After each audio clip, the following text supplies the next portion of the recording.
Roma e Cartago lutaram 3 guerras sangrentas, uma série de conflitos que decidiria o destino do Mediterrâneo, pois, o vencedor, sem dúvidas iria ser a potência mais poderosa de todo o mar Mediterrâneo. Cartago e Roma eram civilizações muito diferentes.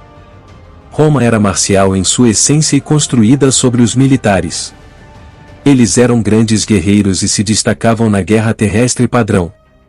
A sua civilização foi construída sobre dezenas de alianças complexas com outras cidades e reinos italianos. Os romanos eram nacionalistas idealistas com uma forte dose de tradicionalismo. Cartago era uma civilização comercial. Seu grande poder baseava-se em suas proezas navais e conexões comerciais através do mar Mediterrâneo. Onde os romanos tinham nobres e patrícios, os cartagineses tinham gente rica. Em Cartago, a riqueza era poder, riqueza nova ou riqueza antiga, não importava. A Primeira Guerra Púnica foi um confronto entre gigantes. Tanto Roma como Cartago expandiram-se para se tornarem potências regionais e começaram a lutar por território ao longo das regiões fronteiriças. A guerra aconteceu como você esperaria. Cartago dominava o mar e Roma dominava a terra. Seguiu-se uma espécie de impasse. Roma tinha um truque na manga. Uma coisa que eu já disse muitas vezes, é que Roma era adaptável, ela gostava de absorver o melhor das outras civilizações.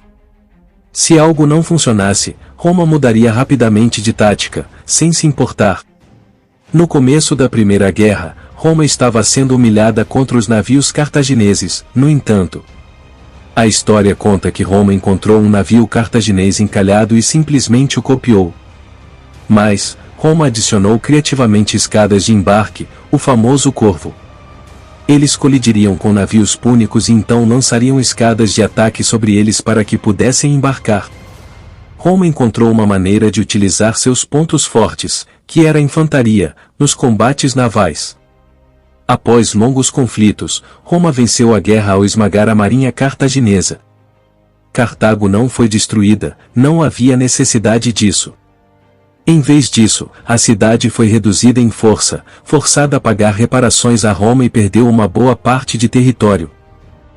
Pouco tempo depois, se iniciou a Segunda Guerra Púnica, que é muito mais complicada e sangrenta.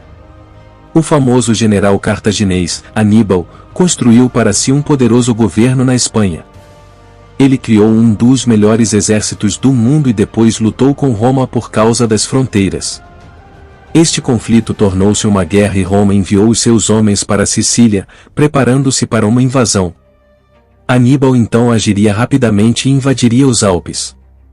Roma perdeu no início, mas acabou encontrando uma maneira de retardar o progresso de Aníbal. Um nobre romano chamado Cipião formou um exército, invadiu a Espanha, e, finalmente, invadiu o próprio norte da África. Isto forçou Aníbal a abandonar a Itália e enfrentar Cipião na África.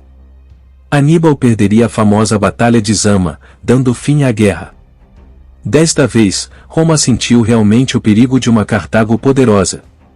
Cartago foi forçada a desistir de Espanha e de grande parte do seu território, mantendo apenas algum controle do norte da África. Cartago teve que pagar muito dinheiro a Roma nos próximos 50 anos. Os militares cartagineses foram restringidos. A marinha cartaginesa estava restrita a apenas 10 navios. As tropas cartaginesas não foram autorizadas a deixar a África, e por último, Cartago foi reduzida a um estado cliente romano graças a esta guerra. A Terceira Guerra Púnica não foi realmente uma guerra. Cartago foi engolida pelos reinos vizinhos e acabou enviando um exército para revidar. Senadores inimigos de Cartago no Senado romano aproveitaram-se desta situação para reunir os romanos para a guerra. Roma invadiu o norte da África e esmagou Cartago. A cidade foi basicamente arrasada e toda a riqueza foi levada. Reza a lenda que Roma salgou a terra para que nada voltasse a nascer em Cartago, algo realmente improvável. O norte da África foi anexado pelos romanos e Cartago não existia mais. Eventualmente, o norte da África se tornaria um centro crucial da República Romana e do Império Romano. Cartago Romana seria fundada, e a cidade seria uma das mais importantes do Império Romano. A região da Tunísia moderna passaria a maior parte da sua história pós-Cartago sob influência estrangeira ou demasiado pequena para reconstruir o Império de Cartago. A Tunísia permaneceria sob o domínio romano. A cultura cartaginesa foi essencialmente destruída e substituída. Infelizmente, a queda de Cartago marcou o fim de uma civilização poderosa, que muito tinha a ver com Roma, desde sua fundação, a sua história, que também remonta da Guerra de Troia. Muito obrigado a todos vocês que assistiram até aqui, espero que tenham gostado. Se gostou, deixe seu like e compartilhe com o máximo de pessoas que puder, e não esqueça de nos seguir no Instagram. Conto com vocês, fiquem com Deus e até o próximo vídeo.